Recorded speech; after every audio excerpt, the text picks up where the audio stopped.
ንጉሆ ብንህና ብናይ ኣውስትራልያ ዘቕረብናዮ ሓደ ሰበር ዜና ነይሩ ኣብ መቐለ ከባቢ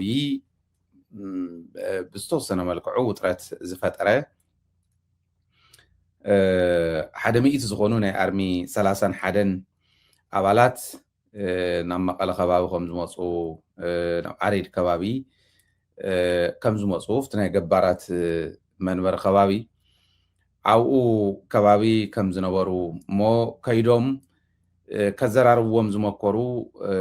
ጀነራላት ትግራይ ንዓኹመይ እንደልየኩም ንዓኹመይ ኮና እንደሊና ዝብል ዝደልይዎ ሰብ እከለ ኢሎም ፀዊዖም ከም ዝመለስዎም ትመሪሕነት ግን ከም ዝፈልጥ እዚዮ ምልኪትና ኣቕሪብና ነርና ኢና ድሕሪ ኢልና እውን ኣብ መንጎ እንዳኣተና ኣብዴት እናቕረብና ፀኒሕና ኢና ነገር ግን ከምዚ ዝበለ ምንቅስቃስ ክፍጠር ከሎ ትመሪሕነት ክንደይ ናይ ዝኣክል መረዳእታ ከም ዘይሓልፎ ውሕሉል ምዃኑ ናይ ኢንተለጀንስ ናይ ትግራይ ኢንተለጀንስ እውን ብዝተወሰነ መልክዑ ድሓን ምዃኑ የተረድየ ኣብቲ ግዜ ማለት እዩ ካልኦት ሓደሽቲ ነገራት ተሃልዮም ክነቕርብ ኢና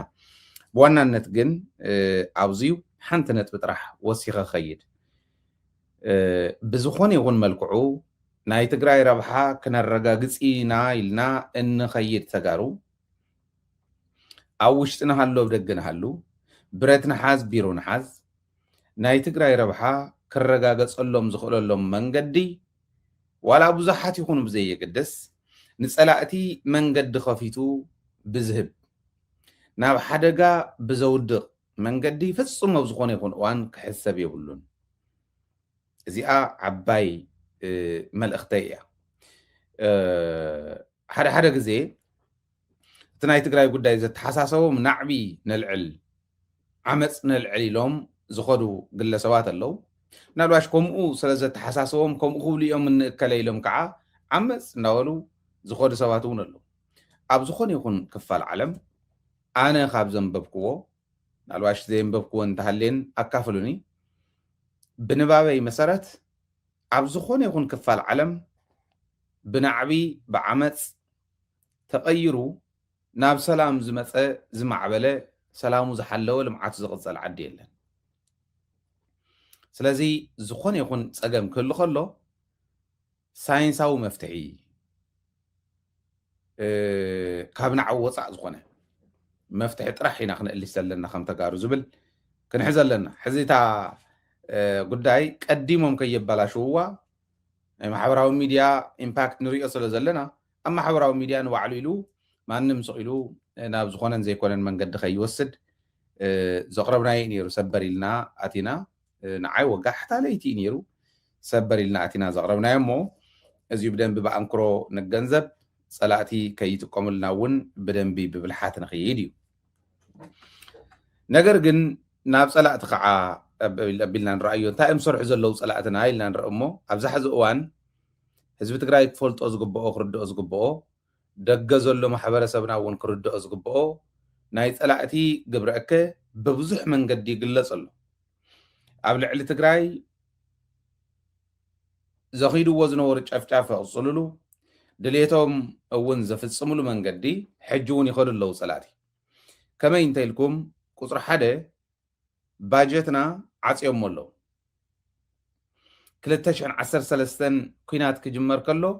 ባጀት እዮም ዓፅዮም እታ ባጀት ሒዞም እንዳቕፀልዋ ከይዶም እንዳደፍዋ ከይዶም ጥቅምቲ 24 ጀሚሮም ባጀት ክመፅእ ዝነበሮ ቅድሚኡ ነይሩ ሕዚ እውን ልክዕ ከምኣ ኣብ ትግራይ ባጀት የለን ጀነራል ታደሰ እውን ኣብ ኣክሱም ምናልባሽ ብናተይ መትከል ብናተይ እምነት ኣክሱም ኣብ ኩስሚ ኣጋጣሚ ተጠቂሙ ክገልፆ ዝነበረ እንተይኮነስ ብትክክል ኣጀንዳ ተታሒዙሉ ናይ ፕሬስ ኮንፈረንስ ተገይሩሉ ክነገር ዝነበረ ዋላ እንተኾነ ጀነራል ታደሰ ኣብ ኣክሱም ኣብ ሕዳር ፅዮን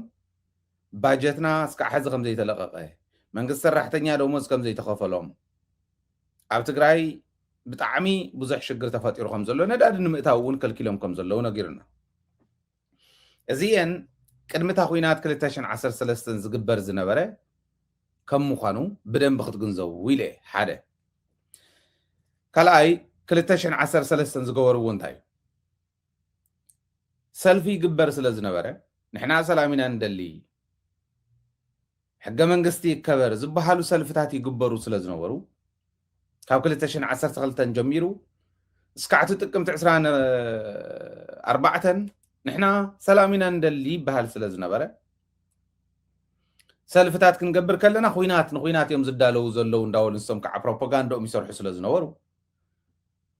አይ ንስኹም ንኩናት ትዳለው ስለ ዘለኹም ገንዘብ እንተሃብናኩም ንኩናት ኢኹም ክትገብርዎ ተባሂሉ በዚ ሒዞም መፀኒሖም ትካላት ናይ ትግራይ ናይ ትእምት እውን እንተይተረፈ ክእግዱ ክብሉ ይሸባሸቡ ከም ዝነበሩ ንፈልጥ ኢና ልክዕ ከምኣ ሕዚ እውን ናይ ትእምት ትካላት አካውንተንት ተዓፂሎ ትማሊ ናይ ፋይናንስ ድሕነት ዝበሃል ናይ ናሽናል ፋይናንሻል ኢንተሊጀንስ ዝበሃል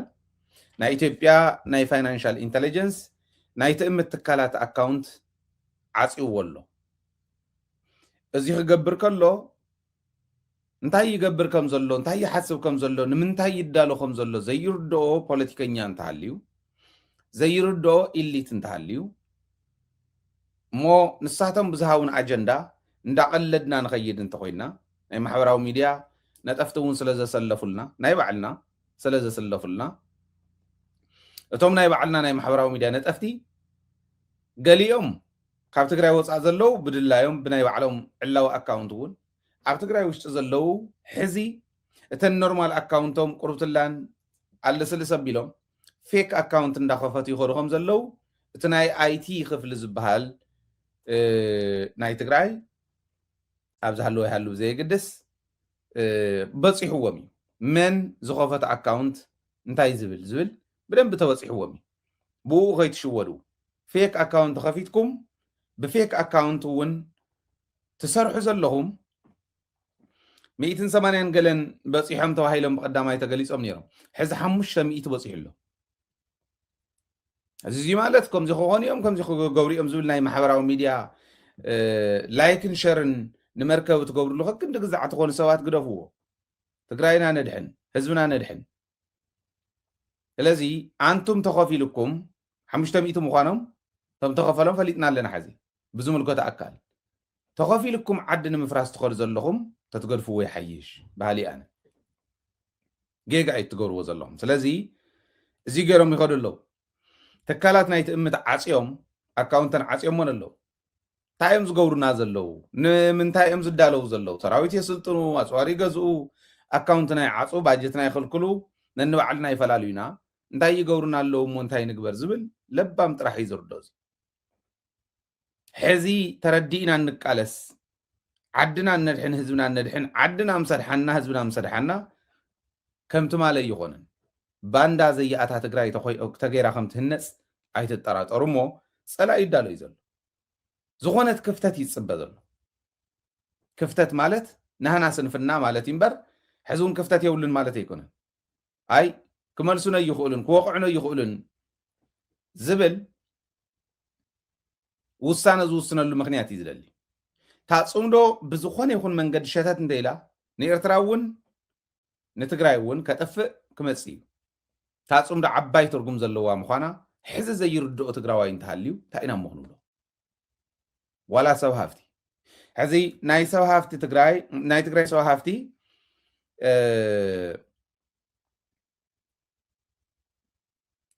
ናይ ትግራይ ሰብ ሃፍቲ አካውንት እውን ይዕፆ ከም ዘሎ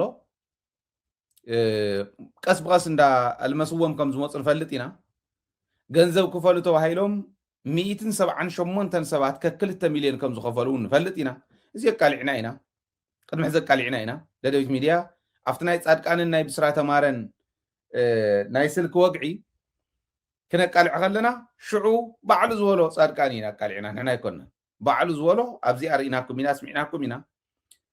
ግን ተገዲዶም ዝኸፈሉን ስለ ዘለው ናታቶም ሽም ዝርዝር ኣያውፃናን ነገር ግን ናይ ትግራይ ሰብ ሃፍቲ አካውንት እውን ክዓፁ ከም ምዃኑ መረዳእታ እኒአኒ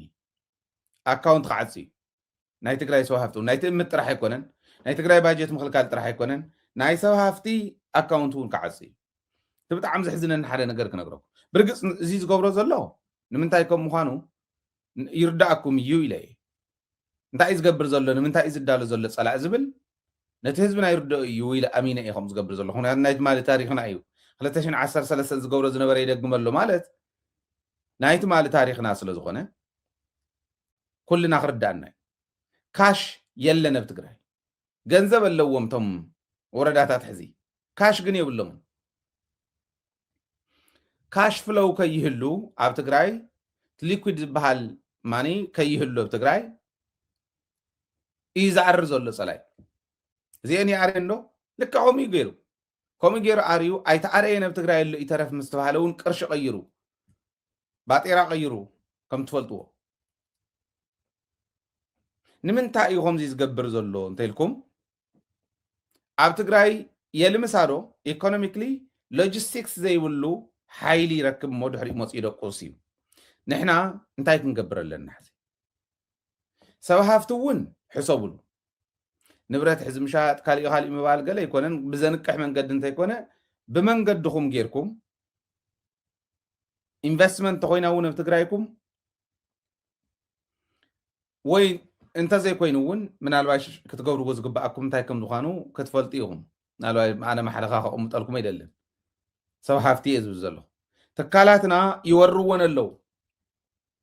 ናይቲ እምት ትካላት ይወርዎን ኣለው ናይቲ እምት ትካላት መራሕቲ ናይ ገለ ትካላት መራሕቲ ምስቶም ኣዲስ ኣበባ ዝኔው በንዲዶም ዘለው ግለሰባት እናሰርሑ ትካላትና ይወርዎን ኣለው ንብረትና ይወርዎ ኣለው ኣበይ ክንደይ ተሸጠ ዝብል ደደቢት ሚድያ መረዳእታ ኣለዎ ንኣብነት ነቶም ሓራ መሬት ተባሂሎም ዝፅዕኑለን ዝነበሩ መኻይን ናይ ኢትዮጵያ ይኮና ናይ ኢትዮጵያ ሰራዊት እዮም ንሶም ከም ሸፋቱ ናይቲ እምት ተሳሓብቲ እየን ዝፅዕኑለን ዝነበሩ ኣበይ ሒዞሞን ኣብ ጅቡቲ ዝሕዘሎም ዘሎ መኒ በዓል ወልደ ስላሴ እንታይ ይሰርሑ ኣለዉ እዚ ብምሉእ ንፈልጥ ኢና ኣብ ኣዲስ ኣበባ ኣብ ጉምሩክ ሒዞሞ ዘለው ንብረት ናይቲ እምት እውን ንፈልጦ ኢና መነመነ ምፅኦሞ ብመን ሽም መፅኡ መን ይቆፃፀረሉ ንፈልጦ ኢና ፅባሕ ንጎት ሓተቲ ኢኹም ተምልጦ ይኮንኩም ወኒት ናተይ እዚ እንታይ ኢለ